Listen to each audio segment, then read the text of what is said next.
దొండి రాకేష్ వచ్చి నా దగ్గరకు వచ్చి అన్న విగ్రహానికి ఏం పేరు పెడితే బాగుంటుందని ఆయన నన్ను అడిగారు. మనం ఒక రోజు ఉపవాసం చేయాలంటే ఇబ్బంది పడతాం. అలాంటిది తెలుగు ప్రజల కోసం, తెలుగు జాతి కోసం ఆయన దీక్ష చేశారు. అమరజీవి పొట్టి శ్రీరాములు గారి 58 అడుగుల విగ్రహ రూపమే ఆయన జన్మిస్తం జరిగింది. తెలుగు జాతి గొప్పతనం ఏంటో అమరావతి నుంచి జాతికి స్థాయికి తీసుకెళ్తుందని ఈ సభాముఖంగా నేను కోరుతున్నాం.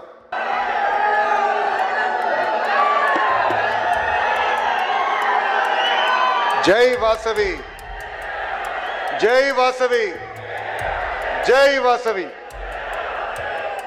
గౌరవ ముఖ్యమంత్రి శ్రీ నారా చంద్రబాబు నాయుడు గారికి, ఉప ముఖ్యమంత్రి ఉస్తాద్ భగత్ సింగ్ పవన్ అన్న గారికి, బీజేపీ రాష్ట్ర అధ్యక్షులు మాధవ్ గారికి, కేంద్ర మంత్రి పెమ్మసాని గారికి, బీసీ సంక్షేమ శాఖ మార్చులు మా లేడీ టైగర్ సవితమ్మ గారికి, ఇండస్ట్రీస్ మినిస్టర్ టీజీ భరత్ గారికి, మున్సిపల్ శాఖ మార్చులు అమరావతి పనులు పరిగెత్తిస్తున్న నారాయణ మాస్టర్ గారికి, టూరిజం మార్చులు దుర్గేష్ గారికి, నాదెండ్ల మనోహర్ గారికి, వేదిక పైన ఉన్న గౌరవ ఎంపీలు, ఎమ్మెల్యేలు, ఆర్య వైశ్య కార్పొరేషన్ చైర్మన్ మా రౌడీ రాకేష్ గారికి, అదేవిధంగా అమరజీవి పొట్టి శ్రీరాములు గారి మెమోరియల్ ట్రస్ట్ సభ్యులు, ఆయన కుటుంబ సభ్యులు, ఆర్య వైశ్య సోదరు పెద్దలు, ప్రజలందరికీ పేరు పేరున నా ఉదయపూర్వక నమస్కారాలు. ఒక మంచి త్యాగం, ఒక జాతి గౌరవం, ఒక దీక్ష, ఒక రాష్ట్రం, అమరజీవి చిరంజీవి, మరణం లేని ఒక గొప్ప శక్తి, త్యాగానికి మానవ రూపం, ఆంధ్రప్రదేశ్ రూపంలో ఆయన జీవిస్తూనే ఉన్నారు. అమరజీవి పొట్టి శ్రీరాములు గారి 58 అడుగుల విగ్రహ రూపమే ఆయన జన్మిస్తం జరిగింది. ఆంధ్రప్రదేశ్ ఆత్మగౌరవం ఈ స్టాచ్యూ ఆఫ్ సాక్రిఫైస్. దొండి రాకేష్ వచ్చి నా దగ్గరకు వచ్చి అన్న విగ్రహానికి ఏం పేరు పెడితే బాగుంటుందని ఆయన నన్ను అడిగారు. అప్పుడు నా మనసులో నేను ఆలోచించి, ఎవరి త్యాగమైతే తెలుగు జాతి శాశ్వతంగా గుర్తుపెట్టుకుంటారో ఆ త్యాగమూర్తియే పొట్టి శ్రీరాములు గారు. అందుకే స్టాచ్యూ ఆఫ్ సాక్రిఫైస్ పేరు పెట్టాలని నేను కోరటం జరిగింది. ఈ విగ్రహం తెలుగు జాతి గొప్పతనం ఏంటో అమరావతి నుంచి జాతికి స్థాయికి తీసుకెళ్తుందని ఈ సభాముఖంగా నేను కోరుతున్నాం.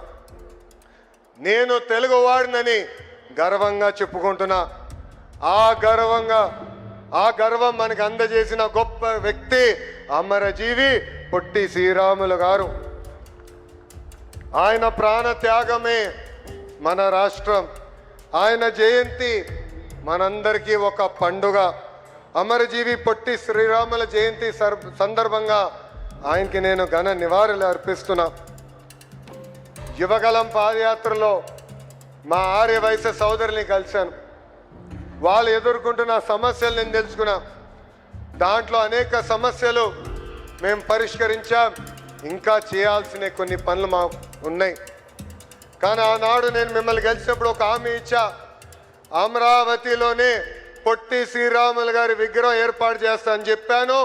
అతి తక్కువ సమయంలో ఈరోజు ప్రభుత్వం ఆ హామీని నిలబెట్టుకుంటాం జరిగింది. ఈ స్టాచ్యూ ఆఫ్ సాక్రిఫైస్ 58 అడుగులు, అమరజీవి ఆమరణ నిరాహార దీక్ష 58 రోజులు చేశారు.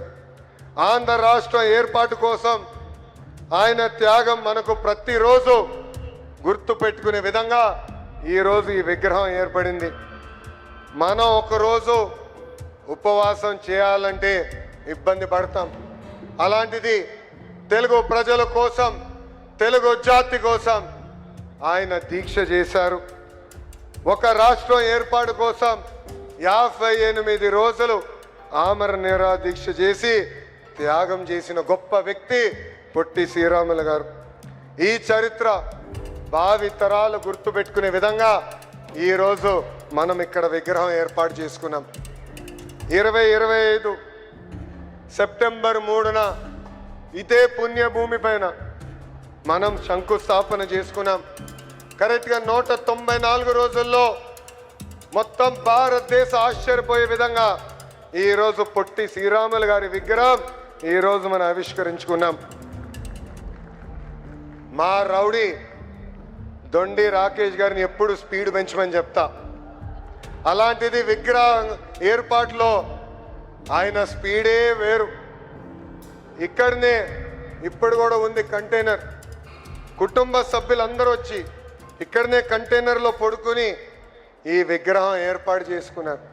కానీ ఆయన ఒక్కరే కాదు, దాని వెనకాల మీరందరూ ఉన్నారు. ఇక్కడ వచ్చిన ప్రతి వ్యక్తి ఉన్నారు. మీ సహకారం ఉంది, మీ త్యాగం ఉంది. నేను కూడా ఆశ్చర్యపోయా. రాజకీయ నాయకులం పలానా రోజులు కదా చేయాలని చెప్తాం, కానీ ముందలు తీసుకెళ్లే విధంగా ఉండాలి. అలాంటిది ఈరోజు మేమందరం గర్వపడే విధంగా, ఆశ్చర్యపోయే విధంగా ఆర్యవైశ్య సోదరులు పొట్టి శ్రీరాములు గారి విగ్రహం ఏర్పాటు చేసుకున్నారు. మంత్రులందరూ కలిసినప్పుడు చెప్పా, గౌరవ ముఖ్యమంత్రి గారు కూడా కేబినెట్ మీటింగ్లో చెప్పా, ఆర్యవైశ్య సోదరుల్ని మనం ఆదర్శంగా తీసుకోవాలి. రేపు ఎప్పుడైనా విగ్రహం ఏర్పాటు చేయాలంటే అందరం కలిసికట్టుగా ముందరికి రావాలి. అప్పుడే మనం ముందరికి నడవగలుగుతామని వాళ్ళకి చెప్తాం జరిగింది. స్వార్థం లేని పోరాటం చేసిన గొప్ప వ్యక్తి పొట్టి శ్రీరాములు గారు. రాజకీయాలు చేయలే, లేదంటే అధికారం కోసం ఆయన చేయలేదు. గాంధీ గారి సబర్మతి ఆశ్రమంలో ఆయన చేరారు. స్వాతంత్రం కోసం ఆయన పోరాడారు. ఏకంగా సత్యాగ్రహ ఉద్యమంలో కూడా ఆయనకి జైలుకి వెళ్ళారు. నెల్లూరులో దళితులకు ఆలయం ప్రవేశం కల్పించాలని ఆర్నిసలు పోరాడారు. సుమారుగా 5 దీక్షలు కూడా చేసిన గొప్ప వ్యక్తి పొట్టి శ్రీరాములు గారు. ఆంధ్రలో పడుతున్న ఇబ్బందులు ఆయన చూశారు. అందుకే ప్రత్యేక రాష్ట్రం కోసం మనందరం పోరాడాలి, లేదంటే మహాపాపం చేసిన వాళ్ళం అవుతామని ఆనాడు ఆయన ప్రకటించారు. కొందరి స్వార్థం కోసం ఆంధ్ర రాష్ట్రం రాకుండా చేస్తున్నారని ఆయన యుద్ధమే ప్రకటించారు. వస్తే ప్రత్యేక రాష్ట్రం, పోతే నా ప్రాణం అని ప్రకటించి ఆయన దీక్ష ప్రారంభించారు. ఆనాడే చెప్పారు, దీక్షకి ఎవరైనా స్థలం ఇవ్వకపోతే పర్వాలేదు, రోడ్డు పైన కూర్చుని నేను దీక్ష చేస్తా అన్నారు. ఆయన నిత్యం పోరాట యోధుడు. ఆయన కూడా నేను స్ఫూర్తిగా తీసుకుని నా యువగలం పాదయాత్ర చేశా. ఆనాడు రాత్రి బస చేసానికి ఎవరైనా భూమి ఇస్తే ఆనాటి ప్రభుత్వం ఆ భూమి 22A పెడతానని బెదిరించారు. ఆనాడే చెప్పా, నేను రోడ్డు మీద పడుకునేదాన్ని కూడా సిద్ధంగా ఉన్నా, నమ్మకున్న దానికోసం నేను ముందరికి వెళ్తానని చెప్పా. మద్రాసులో బుల్సు సామూర్తి గారి ఇంట్లో 1952 అక్టోబర్ 19న ఆమర నిరాహార దీక్ష ప్రారంభించారు. దీక్ష ప్రారంభించే సమయానికి ఆయన బరువు 53.9 కేజీలు. 58 రోజుల్లో 38 కేజీలకి తగ్గిపోయారు. పొట్టి శ్రీరాములు గారు స్థానంలో ఎవరున్నా దీక్ష విరమించుకునేవారు. అలాంటిది 58 రోజుల పాటు దీక్ష చేసి ప్రాణ త్యాగం చేసిన గొప్ప వ్యక్తి పొట్టి శ్రీరాములు గారు. ఆంధ్ర రాష్ట్రం సాధించారు. అంతేకాదు ఢిల్లీని దడలాడించి భాష ప్రయుక్త రాష్ట్రాల ఏర్పాటు కోసం మొదటి అడుగు వేసిన గొప్ప వ్యక్తి పొట్టి శ్రీరాములు గారు. ఒక ఫేమస్ హిస్టోరియన్ రామచంద్ర గుహ పొట్టి శ్రీరాములు గారి గురించి ఒక ఆర్టికల్ రాశారు. ఆ ఆర్టికల్ నేను చదివాను. ఆయన ఆనాడు చెప్పాడు, దురదృష్టవశాతం ఆంధ్ర రాష్ట్రం బయట పొట్టి శ్రీరాములు గారి గురించి చాలామందికి తెలీదు. కానీ ఆయన ఇండియా హిస్టరీ కానీ జియోగ్రఫీ మీద పొట్టి శ్రీరాముల ప్రభావం చాలా ఉందని ఆయన ఆనాడు రాశారు. ఆయన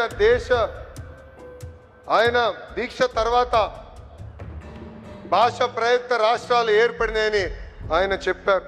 పొట్టి శ్రీరాములు గారిని ఇండియన్ మర్కటర్ అని ఆనాడు ఆయన పేరు కూడా ఇచ్చారు. మర్కటర్ అంటే 1569లో ప్రపంచ పట్టాన్ని తయారు చేసిన వ్యక్తి. అంత గొప్ప వ్యక్తి మన పొట్టి శ్రీరాములు గారి విగ్రహం ఏర్పాటు చేసుకుంటాం మనందరి అదృష్టమని ఈ సభాముఖం మీ అందరికి నేను తెలియజేస్తున్నా. మిమ్మల్ని ఎప్పుడు కలిసినా నాకు గుర్తొచ్చే వ్యక్తి రోసే తాత గారు. ఆయన రాజకీయాల్లోనే ఒక స్టేట్స్మెన్.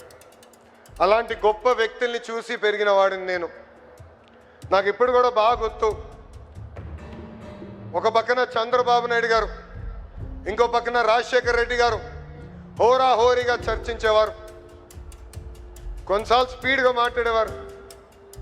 కరెక్ట్గా నెక్స్ట్ డే పొద్దున 6ంటికి రోసే తాత గారు బాబు గారికి ఫోన్ చేసేవారు. ఫోన్ చేసి కొంచెం నిన్న చర్చ స్పీడ్గా వెళ్ళింది, ఈరోజన్నా చాలా ఓపికగా ప్రజల సమస్యల గురించి మాట్లాడదాం బాబు గారు అని చెప్పిన గొప్ప వ్యక్తి రోసే గారు. రాష్ట్ర విభజన తర్వాత ఆయన పుట్టినరోజు నాడు రోసే తాతకు ఫోన్ చేసేవాడు. ఎప్పుడు చెప్పేవాడు, తాత మీరు రాజకీయాల్లో లేని లోటు మాకు అనిపిస్తుంది, మిమ్మల్ని చూసి పెరిగిన వాళ్ళం, మీరు చేసిన రాజకీయాలు వేరు, మాకు దారి చూపించాల్సిన బాధ్యత అని పెద్దానికి చెప్పేవాడిని. రాజకీయాలకు అతీతంగా ఆంధ్ర రాష్ట్రానికి అద్భుతంగా సేవ చేసిన వ్యక్తి రోసే గారని ఈ సభాముఖంగా నేను తెలియజేస్తున్నా. ఇప్పుడే చూసాం, ఎన్ని కోరికలు తీర్చినా ఇంకా కోరుతూనే ఉంటాడు ఇక్కడ ఒక ఆయన రాకేష్ గారు. ఆయన మొన్న వచ్చి పొట్టి శ్రీరాములు గారి పేరు మీదుగా ఒక కాయిన్ విడుదల చేస్తే బాగుంటుందని ఆయన కోరారు.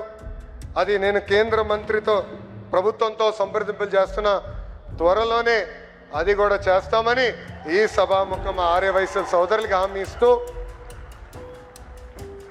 యువగలంలో నేను హామీ ఇచ్చిన ఆ హామీని నిలబెట్టిన మా బీసీ సంక్షేమ శాఖ మార్చులు సవిత గారికి, మా రౌడీ రాకేష్ గారికి 10 రూపాయల దగ్గర నుంచి ₹1 కోటి వరకు విరాళాలు అందించిన తెలుగు ప్రజలకి, మా సిఆర్డి అధికారులకి, ఆర్యవైశ్య సోదరుల పెద్దలకి, ప్రత్యేకంగా అమరజీవి పొట్టి శ్రీరాముల కుటుంబ సభ్యులకి నా హృదయపూర్వక అభినందనలు తెలుపుకుంటూ, రాబోయే 12 నెలల్లో స్మృతి వనం, photo gallery, museum, mini theatre, auditorium, skill development centre యుద్ధ ప్రాతిపదికంగా దొండి రాకేష్ గారిని పూర్తి చేయాలని సభాముఖంగా కోరుకుంటూ, నాకు ఇంత అద్భుతమైన అవకాశం ఇచ్చిన మీ అందరికీ పేరు పేరున నా హృదయపూర్వక ధన్యవాదాలు తెలుపుకుంటూ మీ అందరి దగ్గర నుంచి సెలవు తీసుకుంటున్నాం. జై వాసవి, జై వాసవి, జై వాసవి, జై హింద్. అందరికీ నమస్కారం. థ్యాంక్ యూ నారా లోకేష్ గారు. త్వరలోనే కాయిన్ని కూడా విడుదల చేస్తాను అని చెప్పారు. పొట్టి శ్రీరాములు గారి కాయిన్ని